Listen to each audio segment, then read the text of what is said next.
Hello everyone, welcome to my kitchen. So today we're going to be doing another Nouvelle Fall recipe. And like with the others for my baking video, I found it really hard to choose which recipe I was going to do for this video. But I wanted something that was going to be a real easy dinner recipe that I reach for really often. And in the end, my stomach and half-empty fridge decided for me. So this week I'm starting to teach contract law, and it's a really crazy week for me. So this is one of the recipes that really uses things that I always pretty much have in my fridge and freezer. So it's a butternut squash mac and cheese. It's one of those recipes that is very quintessentially me as well, in that it is healthier than a lot of alternatives that you would eat if you were eating out or really pushing out the boat, but it's, you know, still a kind of comfort food tasty recipe. So it's healthy-ish, like most of the things that I eat. And one of the things that I really love about it is that you use butternut squash for it, and it works with butternut squash that is pre-chopped and frozen. So you don't need to go through the whole process of cutting up and baking and then taking apart a butternut squash, although if you happen to have that on hand and you feel like doing it, it does work with that as well. This definitely is a nice corner to cut. It's still really healthy, and I've heard that these kind of frozen vegetables end up being a lot more affordable and just as healthy as the fresh equivalents. As well, like I said, this is a healthy-ish recipe, so it uses some cream but not a ton. We're going to use 3/4 of a cup of heavy cream, as well as a half tablespoon of mustard added to that. You could also substitute for ground mustard if that is what you have on hand. We're going to use a pinch of chili flakes. I'm going to chop up half an onion. This is about the only prep that the recipe requires, which is something that I love. And then I've had my kettle boiling to make the process of boiling the pasta a little bit easier. And then it does use some cheese, because every good mac and cheese, in my books at least, does have cheese in it. Although I have seen some vegan recipes online that substitute nutritional yeast in similar recipes, so I bet that would work as well as any cheese pretty much that floats your boat.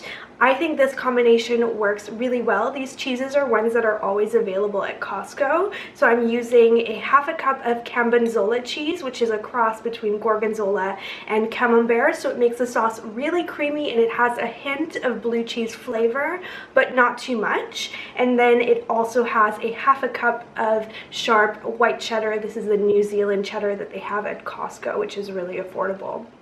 So that's how much cheese it uses for the way I like it. You could definitely use more cheese to make it more like a traditional mac and cheese, or you could definitely use less as well, or you could use your favorite cream cheese in it. That would be really good as well. Pretty much any cheese would be delicious in this recipe. As you can see, I've been super lazy about it, and I haven't even grated or processed any of this cheese, because we'll let the sauce get really bubbly as the butternut squash needs to thaw, and that heat is going to be higher than it would traditionally be in a roux bechamel.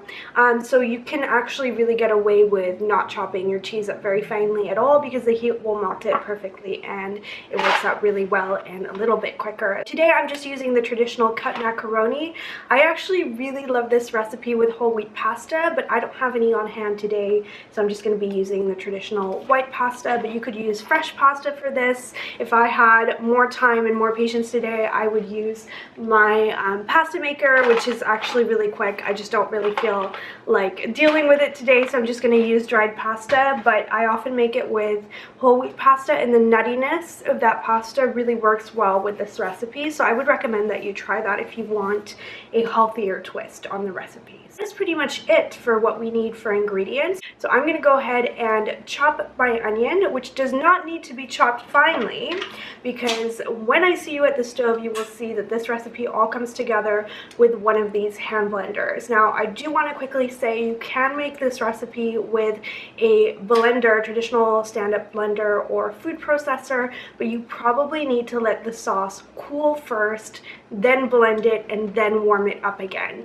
So it will increase the time that the recipe takes, but it's not very safe if you're using a hot liquid in one of those. However, with this one, it's pretty safe. I've never had it splash on me. family. So I really recommend investing in one of these. This one is a really pretty KitchenAid one that I love because it really is such a good tool to have on hand if you're making a lot of soups and sauces, which is pretty much what my diet consists of. So I've added my chopped onion to some avocado oil and I've put it on medium heat, and I'm now going to add quite a generous amount of cracked pepper, and then I'm going to add a pinch of salt. But you really want to watch how much salt you add to the recipe because the cheese that I'm adding is quite salty, so you don't want the whole thing to end up being overly full of salt. And then I have my water boiling here, and you can see to that I'm adding a lot of salt because good properly made pasta should be made in very salty water. But that's going to get drained off. And so I'm just going to fry the onion until it starts to get a little bit of color, but you don't want to caramelize it because that will make the sauce much too sweet since the butternut squash itself is already really sweet. Alright, so my onions have started to lightly color at the edges and are translucent.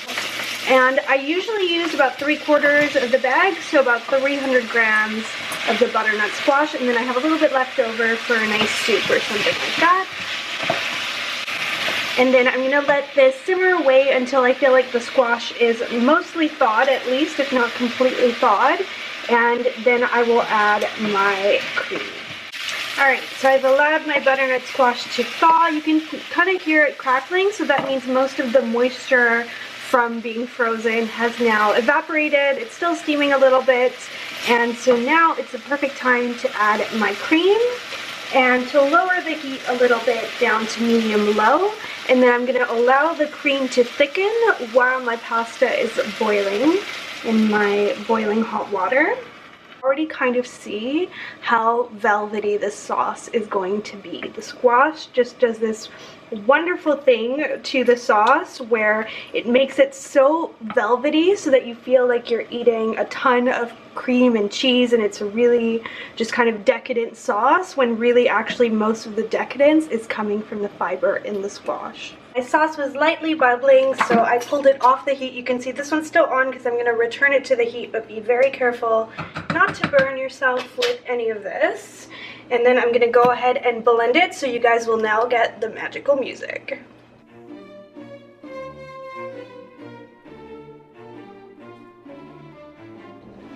Alright, so you can see how beautifully thick and velvety this sauce is. It's just so wonderful. It's like little magic happens when you blend all of that together. And now I'm going to add all of my very tasty cheese into my sauce and just allow it to gently melt. I've turned the heat down to very low.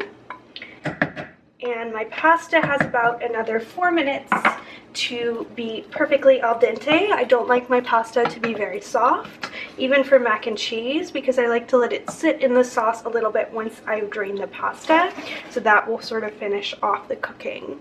You can see the cheese is already starting to melt, and it's just going to be so gooey and salty and sweet, so it will really satisfy that craving. Alright, so we've reached the grand finale of adding the cooked pasta into the beautiful sauce. Despite the fact that I'm starving, I'm going to stir this in, and then I'm going to let it sit in the sauce with the heat turned off for a couple of minutes because that will just allow everything to marinate.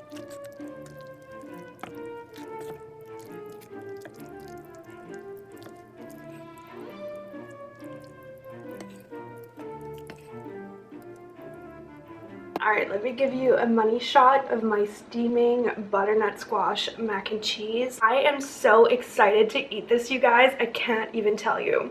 I'm probably gonna burn my mouth, but that's okay because I can't wait any longer to try this. It's been sitting on the stove for maybe 5 minutes. And normally I would maybe stick this in the oven with some panko breadcrumbs, or do some toasted pecans or walnuts on top for crunch. But today I'm just too hungry because filming kind of takes longer as well to do that. So I'm gonna skip that step, and I've just topped it with a little bit of grated parmesan, which I grate myself, and I also get that cheese from Costco as well. And now I'm gonna try this, and it is so creamy and velvety, you guys. I can't even tell you.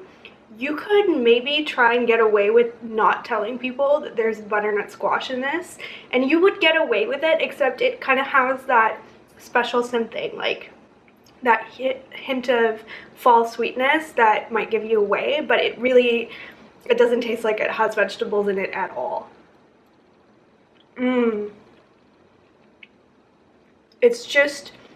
It's got the best mouthfeel of like any mac and cheese ever, but it really kind of kicks it up a notch. It makes it feel like fall. I'm off to devour this, but if you would like to see the rest of the Nouvelle Fall video series as it continues on my channel, then make sure that you like and subscribe.